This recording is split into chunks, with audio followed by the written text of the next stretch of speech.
Your Dell Precision 7780 doesn't have to stay stuck on a black screen. We will repair Windows startup, restore boot components, troubleshoot system errors, and recover your workstation. A lot of errors pertain to this problem, and we're going to go ahead and jump into what should hopefully be a pretty straightforward process, guys. And we're going to go ahead and jump right into it. So first thing I'd recommend doing would be to actually go ahead and boot to the troubleshooting utility on Windows 11. So if you do a hard power off 3 times in a row, Windows should automatically attempt to launch the startup repair utility. And if it doesn't find anything, it will give you the option to select advanced settings, in which case it will take you to a screen that looks like this. Now, if it does not take you to a screen that looks like this, or you're unable to get to that, you can also download the Windows 10 Media Creation Utility, or Windows 11. They probably will make a creation utility for Windows 11 at some point. And it doesn't really matter. You can actually run the Windows 10 utility on Windows 11 as far as I'm aware. And you should be able to run the troubleshooting utilities built in within it. So you just would go ahead and download it to an ISO file and then burn it to a DVD or USB. It'd have to be about 4 gigabytes or more. It couldn't be a small USB flash drive, and it couldn't be a CD. It'd have to be a DVD. And then you boot your computer from it. So depending on the computer manufacturer, you'd have to tap a different key on your keyboard in order to launch that menu, in order to select what boot drive you want to go off of. So it could be anything between the escape key, F2, F8, F12, for example, and those are the function keys on the top of your keyboard. So you may have to just do a little bit of trial and error. Shouldn't take you more than a couple minutes. Googling it would probably be best before you even begin. But anyway, we're ready to go ahead and jump right into it. So we're on the choose an option page. So these will look very similar whether you're booting from it directly within Windows itself, or if you're plugged in a USB flash drive with the media creation utility installed and you selected the recovery option. So when you are setting up your Windows 11 installation or Windows 10, depending on the drive you're using, there should be an option to repair your computer in the bottom left corner of the dialog window, one of the first screens that comes up. You go ahead and select that, and then it would take you to a troubleshooting screen like you see here. And you want to go ahead and select troubleshoot, reset your PC, or see advanced options. And then there are going to be a whole bunch of options in here that we're going to explore in today's video. The first one, we're going to actually go underneath advanced options and then select startup repair, fix problems that keep Windows from loading. So go ahead and select that first.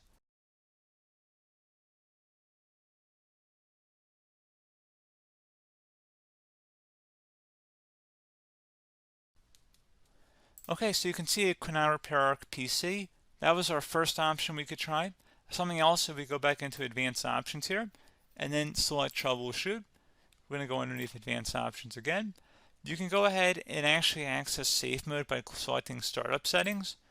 And then if you select the restart button, you have the option on the screen select safe mode with networking, which will give you a key on the screen. It'll tell you which key to press to enter that.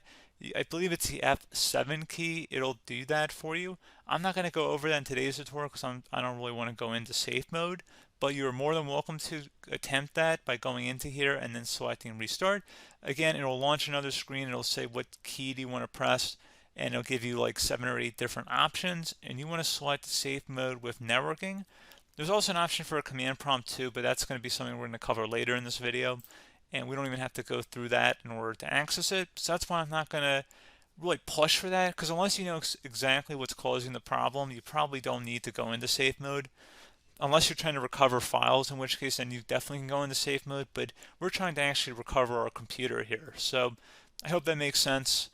Something else we can also try here as well would be to uninstall updates, remove recently installed quality or feature updates from Windows. So if you go ahead and select that, you can uninstall the latest quality updates, which generally is the more day-to-day updates. Feature updates are the less regularly released ones, like the big ones.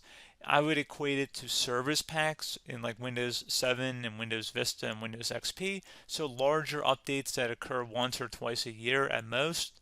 And the quality updates are more just a regular update. So probably obviously depend, it'll take longer if you're going to try and uninstall the latest feature update versus quality update.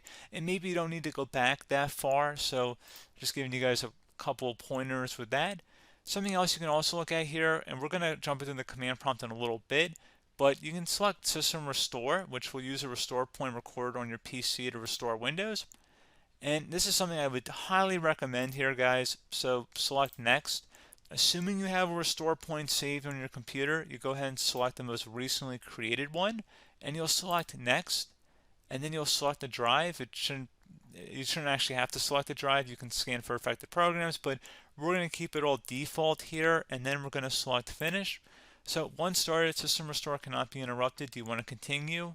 I think we're going to select yes. I don't think we have anything better to do on our computer right now, so just give it a moment here to initialize. It will take a couple minutes to run, obviously depending on how large your hard drive is and how much is saved on the system restore point.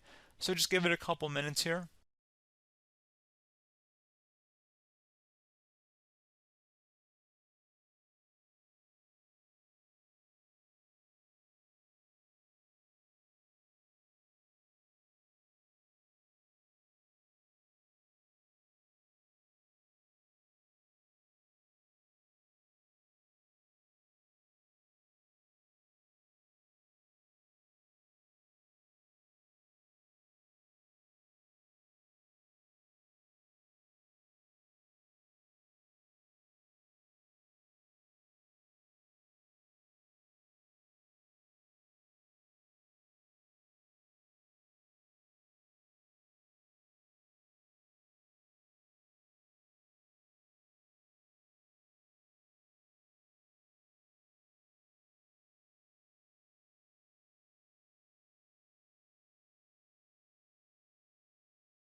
Okay, so you can see the system has been restored successfully. We're going to go over a couple different methods in addition to that if that did not work. So I'm just going to pause the video and we're going to start back on the recovery screen that we started with. Okay, so a couple other things we can try here too. If you go back into troubleshoot, you can select reset your PC, let you choose to keep or remove your personal files and then reinstalls Windows. You can select to keep my files, which will remove apps and settings but keeps your personal files. You can also select remove everything, which will remove all of your personal files, apps, and settings. So this is more of a factory reset, the second option here. First option, it should not delete all of your personal files. However, it will pretty much clear most of your programs. And keep in mind, there's no guarantee that your information, number one, is even still available and easily recoverable on your computer to the point that you actually would be able to recover anything. And the second point is that there's always a chance that it won't actually recover and it will just do a factory reset anyway. So there's no guarantee that actually would keep your files anyway. So I would recommend trying to get a recovery tool and backing that up first before selecting it anyway. But again, those are a couple different options. And then something else you can try here if you go back to the choose an option. Another option, if you go underneath choose an option and select troubleshoot, advanced options, and now select where it says command prompt. Okay, so the first thing we should do is type our main hard drive here. In most cases, it should be the C drive. So you just do a C colon and then hit enter on your keyboard. So once you're underneath the C drive, we're going to type in dir and then hit enter on your keyboard. It should have program files, users, and Windows all in there. That's how you know you're in the right directory.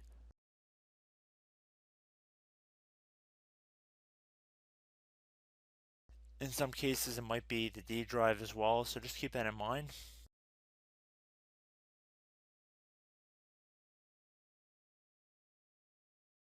Next thing we're going to do is type in cd space / Windows / system 32 / config,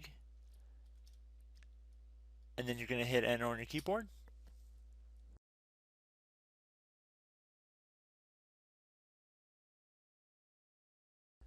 So now you're going to type md space backup. If you've seen other tutorials, it might also say to put down md backup.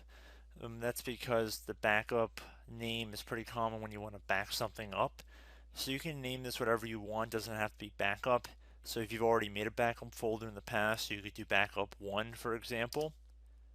So once you're done setting the name you want the backup to be called, hit enter on your keyboard again.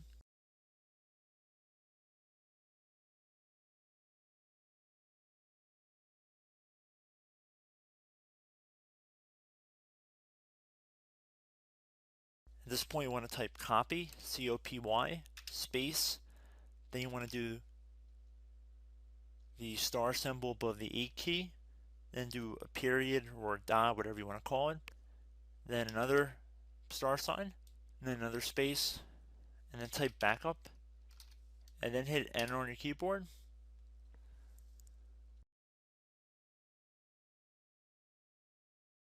Now you want to type cd reg back, R-E-G-B-A-C-K, and then hit enter on your keyboard. So now that we are under the reg back, so now you want to type dir again, and then hit enter.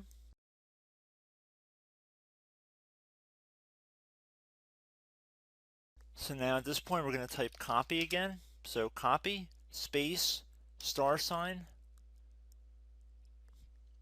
dot, another star sign, space, and then 2 dots. So we're going to type copy, space, star sign, dot, sign, star sign, dot, dot, and then hit enter on your keyboard again. So for overwrite, you want to overwrite all. So type A on your keyboard, so capital A, and then hit enter on your keyboard.